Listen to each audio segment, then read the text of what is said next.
ይበልታ ማስፈቀድ ነበረብህ ካለሚስትህ ዘይት ተዘጋጅቶልኝ ስንት ነገር ተዘጋጅቶልኝ የተረፍኩ ወንድ ነኝ። በእናትሽ ሀቢባ ዘይት እኮ ዘይት ሊደፋብህ ነበር።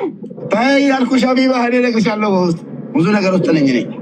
እንኳን አላህ ተረፈ። ግን ለሌሎች ወንዶች መማሪያ ትሆናለህ። ጥሩ ነው ለሚስታቸው ሳይናገሩ።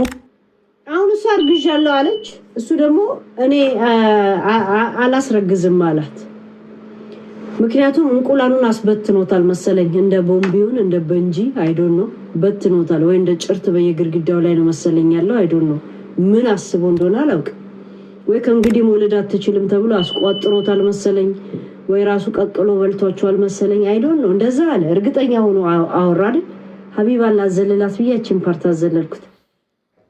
ይሄ ምራቅ እየደፈቀች የምታወራው ነገር አንዳንዴ እንዴት እንደሚያስጠላኝ የሚገርማቸው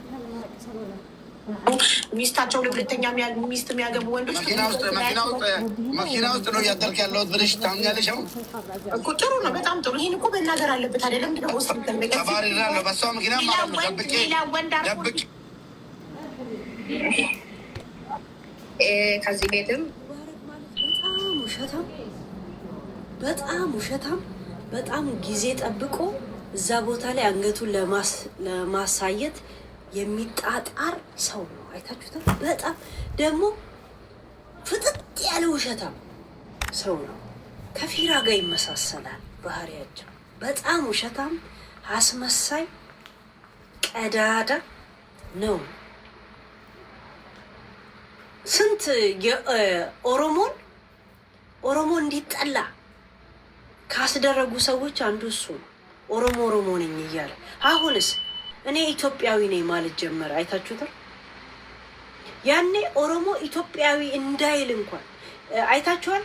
ጆከር የሚባለው የፍየሌ ልቃሚ የኦሮሞ ልጅ ገና ለገና እንደዛ በካሜራ እያሳዩት እንደዛ ሲገርፉት፣ እነሱ እዚህ ለተሰዳደቡት አንድ የኦሮሞ ልጅን እንደዛ ሲያሰቃዩት በካሜራ፣ እነዚህም ደግሞ በምትክ ብለው የሆነን የአማራ ልጅ እንደዛ ሲያሰቃዩት ለነሱ ሚዲያ ላይ ለሚሰዳደቡት በምድር ላይ በስንት መከራ በስንት የመን ተሻግሮ የመጡትን ገና በስነ ስርዓት ጫማ እንኳን ያልገዙትን ወንድሞቻችንን እንደዛ ሲያሰቃዩቸው ምታት ማሬ በለው ዶይ እንከፈላለን ምናምን የሚለው የአማራው ልጅ እንዲቀጠቀጥ እሱ ነበር ሲያደርግ ነበር። የኦሮሞ ልጅ ደግሞ እንደዛ ሲገረፍ ደግሞ እኛም እንደዚህ ነን የሚለው የነበረው ያፍየሌ ነበር። ገባችሁ? ያ አሁን ነው ሁለት ጌምና ምናምን የቀጠሮ ከተጫወተና ምናምን ከሆነ በኋላ አሁን ኢትዮጵያዊ ነው መጫወት ጀመረ። እንደገና ደግሞ እኔ ጉዲፈቻ ነኝ ማለት ሁላ ጀመረ ማለት ነው። ጉዲፈቻ ነኝ ማለት ጀመረ። እነሱ ሆዳም ቁሻሻ። እኔ የኦሮሞ ልጆች የኦሮሞ ጥረት እንዳለበት ብጤ የማንም ስሙን የሚያሰድበው ማንነቱን እንዲጠላ ከሚያደርግ ሰው ቁጭ አጠገቡ ሲል ግርም ይለኛል። እንደዚህ አይነት ሰው ነው የሚፈልገው። በነገራችን ላይ ምን አገባኝ ሰን እሺ ማውጣት እፈልጋለሁ ብዬ ነው ነገርኩ። አይ ነው እኔ እንትና ነው ምናምን ብዬ ሌላዎቹን እሱን ስለምጠላው ሌላውን ዘርበራው ምጠላ ስለሚመስል እንጂ አይ ነው ይህ ስልጤ ነው። ስልጤ እንትን ማሜ የኛ ማሜ ስልጤ ነው የሆነ ግን ይሁን ስልጤም የኛ ልጆች ናቸው። ግን እሱ የሚሄድበት መንገዶች በጣም ነው የሚያስጠላ። ስልጤን የሚያስጠላበት ፖለቲካ አያወራም። አይታችሁት ከሆነ ያው ኦሮሞ እንዲጠላ የሚያደርግበት ፖለቲካና አካሄድና ወሬ ላይ ነበር የሚያወራው። አያ ዘሩ እንደዚህ ዲፌንድ ያደርጋል። ከጥላቻና ከፖለቲካ ዞር ያለ የሚያወሩት ማለት የተደገፈው ነው ወይ ይኸው የፈረደበት ኦሮሞ ወይ የፈረደበት አማራ ላይ ዛሴት ያ እንዳ እያንዳንዷ ብታዩት እንደዚህ ሰው ልጅ ግን የሚያስጠላ ምላስ ደላላ ምላስ ያለው ልጅ ይው አንድ አይነት ከፊራ ጋር አንድ አይነት ሌቦች ቁሻሾች ሸራዬ ይፈቅድልኛል አለ ሚስቱን ደብቆ አግብቶ። እሺ ሌላም ደግሞ ሚስት ትመጣለች እንደገና ሌላ ስለ ሸሪያ እንኳን ለማውራት ሃይማኖትን የሚያውቅ ሰው እዚህ ሚዲያ ላይ አለ። ሁሉ ሰው እንደ ሀቢባ አይደለም። ረመዳን ሲመጣ ብቻ ሂጃብ የምታረግ ረመዳን ልክ ሲያልቅ ደግሞ ኢድን ራሱ የምታከብረው 2 ብርጭቆ ቼምቫስ ዊስኪ በመጠጣት በስካር ገባች። በሸሪያ እኛ እንኳን እናውቃለን። እኛ እንኳን የመጀመሪያ ሚስትን እንደ እናት ማስፈቀድ አለብህ። የእሷን ፍቃድ ማግኘት አለብህ። ጉልበቷን ስመ ነው እንደ እናት ነው ምትድረ። ይሄን ያለው ፍቃድ ማግኘት ያለብህ። እሷ በአንተ ማዘን የለባትም። ሁለቱንም እኩል ማድረግ መቻል አለብህ። ግዴታ ሙስሊም ስለሆንክ 4 ሚስት ይፈቀዳል ማለት አይደለም። አቅም ከፈቀደ ነው። ሁሉንም በአንድ አይን ማየት ከቻልክ ነው። እነሱ በአንተ የማይበደሉ ከሆነ ነው። በእነሱ መበደል አንተ ላይ ግፍ የማይሆን ከሆነ ነው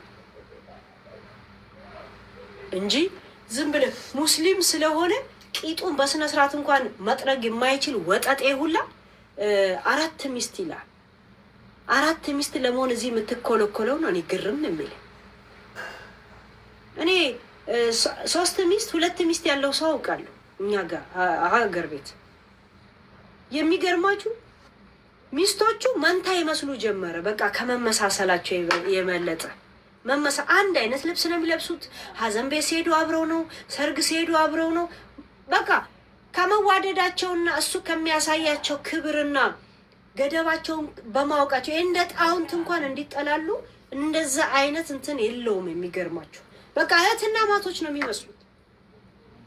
ተከባብረው እየተመካከሩ ልጆቻቸውን ማንም እንደዛ ነው እንትን የሚያሳድጉት። መንታ ነው የሚመስሉት ያላቸው ክብር ራሱ። ለምን እሱ የሰጣቸውና ያሳያቸው ነው እነሱ ላይ የተስተጋባው። ገባችሁ? እነሱ ላይ የተጋባው የቤታቸው የኑሮ ዘይቤ ያደረጉት እሱ የዘራውን ነው። በቃ መንታ ነው የሚመስሉት። እሺ ግን ጣውንት ናቸው እንደሚባሉ አብረው ነው ሀዘን ቤት የሚሄዱ። ሌላ ባዳ እንኳን አያስገቡም። አይገርማችሁ? ባዳ አያስገቡ። አንድ ብርጭቆ ሲገዛ 2 ብርጭቆ ነው የሚገዛው ለሁለቱ። ዛሴት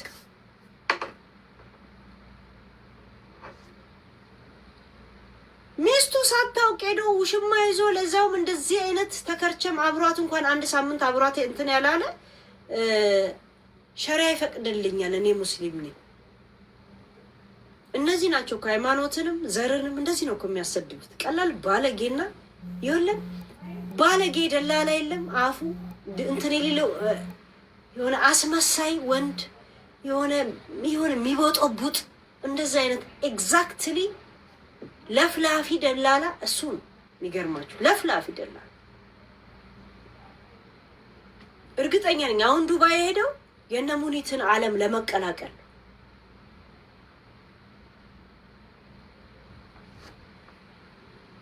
ከዛ ዝም አለኝ። ላይዴም ጉዳይ ዝም አለኝ። ከዛ አንድ ማታ ደውዬ ላይዴ ጉዳይ እንዴት ሆነ? አሁን በጣም አስጠልቶኛል፣ በቃ እዚህ ቤት መኖር አልፈልግም አልኩ። ከዛ መዳም ቤት ግቢና ስሪ፣ ላይድሽ ጉዳይ እንዳትጠይቀኝ ድጋሜ አለኝ። ተናዳ ማለት ነው። ይህ አልኩ፣ ስልኬን ዘጋ። ከዛ ጠዋት ነው ሄድኩ እኔ። ማታ እሱ እንደዚህ ነው አለኝ። በእንደዚህ አይነት ስሜት እያወሩ ራሱን ሊያጠፋ ነበረ ምናምን ያላችሁት በዚህ ስሜት ውስጥ ነው ራሴን አጠፋለሁ ያለው ወይስ ሌላ ድራማ ተፈጥሮ ነው? እሱ ነው ኢንተረስት ያደረገኝ እንደገና ስለምናውቀው እዚህ ሚዲያ ላይ እንደዚህ ነው አለኝ። ከዛ እኔ ጠዋት 6 ሰዓት ነው ሄድኩ። ምሳ በኋላ ነው ሄድኩ ለሱ ቤት ማለት ነው።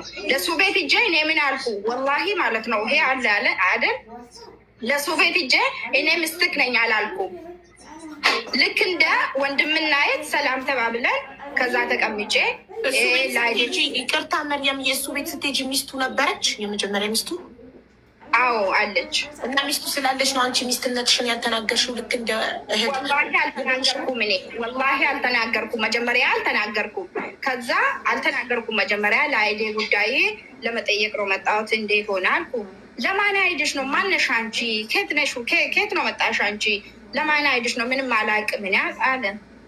እኔ አልኩ አዎ እኔ አታውቀኝም አላውቅሽም አለ። ለፖሊስ ደውላለሁ አላውቅሽም አለ። ለአንድ ሴት ደውላ ነው ሚስቱ ፊክስ ስለሆነ ነው እንደዛ ይታደሽ? አዎ ኦኬ። ከዛ አንቺ በዛ ተናደሽ ነው ሚስትክ ነኝ ያልሽው እዛው ሚስቱ ፊት? አዎ ከዛ ተናድጄ እሺ ጥራ ፖሊስ ችግር የለውም እኔ ምስትክ ነኝ አልኩ። አንቺ ብትሆን አትናደጅም? እላለሁ እኔም ብሆን ሚስት አዎ ምስትክ ነኝ፣ ችግር የለውም ምስትክ ነኝ። እኔ አላቅሽም አልከኝ፣ ችግር የለውም ማስረጃ ላይ ምስትክ ነኝ ጥራ አልኩ። ከዛ በቃ ቤት ውስጥ እሷ አልሰማችም። መጀመሪያ በቃ ልክ እንደማንም ሰው ለአይድ ጉዳይ እንትን ማጠየቅ ፈልጋ ነው መጣችን ብላ ታስባለች። እሷ ሌላ ነገር አላሰበችም። ከዛ ይህ አለች፣ እኔ አንቺ ለስራ ነው መጣሽ እዚህ ሀገር ወይስ ለማግባት ነው መጣሽ አለች። አይ እሱ ነው አመጣኝ ለማግባት ነው ምናምን አልኩ፣ ነገርኩ ለእሷ ማለት ነው። ከዛ በቃ እሷም ተናዳለች። እንዳትወጪ ተቀመጪ አለች ምስቱ ማለት ነው። እዛለች አዎ ተቀመጪ አለች።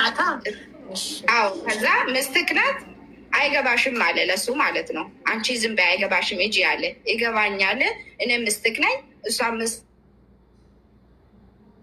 ነው እያለች ነው አታወጣም አለች። ከዛ እኔ አልወጣም አልኩ እኔም ከሷ ጋር ማለት ነው። ከዛ በቃ አንድ ጎደኛ አለች ለሱ ጎደኛ መጣ በቃ እንደዚህ አይነት ነገር ጥሩ አይደለም ና አንቺ ስሜት ውስጥ ነው አለች ምናምን ብላ አወጣኝ ከሱ ቤት። ከዛ አይዴ ለመጠየቅ ነው መጣት እንጂ እኔ ለሌላ ነገር አይደለም። ለምንድን ነው እንደዚህ የማደርገኝ አላቅሽም አንቺ ማነሽ አለኝ። በጣም ነው ተናደድኩ ብዬ ለቀስ ሰው ናት አይደለ? አትውጪ ማለቷ አንቺ ሚስት ነሽ እኔ ሚስት ነኝ ነይ እዚሁ ተቀመጪ ማለቷ ጥሩ ሰው ናት።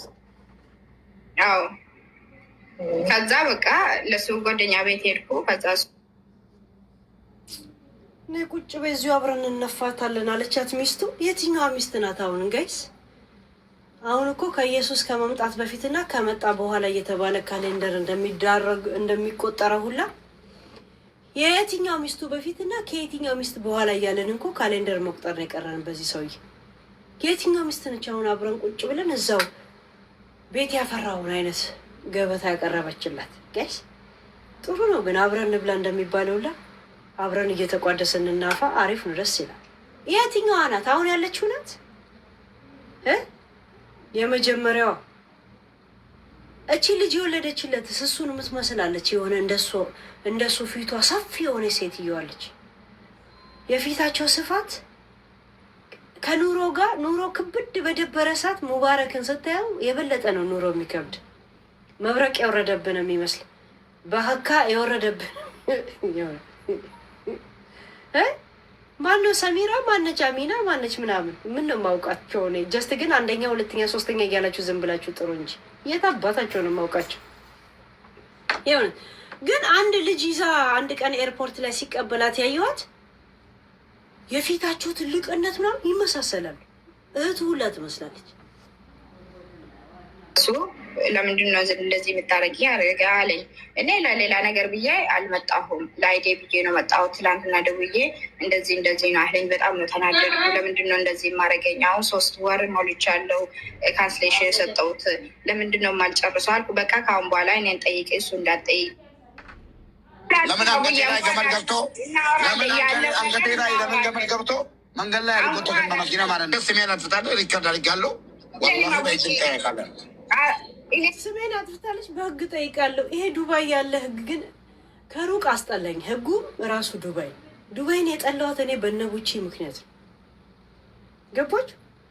አዳሜ ልክ በህገ መንግስቱና በስነ ስርዓትና በምን እንደሚሄድ ብታይ ህገ መንግስቱን ተይ እንደ ህሊና እንዳለው ሰው እንኳን የማይኖር ሰው ሁላ የህግ ወጥ ስራ ላይ እና ምናምን ላይ እየተሰማራ ቡና ቤቱ ላይ እየሰራ እየተገተረ እየዋለልን ከዛን ይላል የዱባይ ህገ መንግስት ቀልድ አይደለም እንደዚህ ይላሉ ምናምን። እዚያ ውጭ ሀገር ብትኖሩ ግን እንዴት ልትሆኑ ነው? ቀስ እናንተ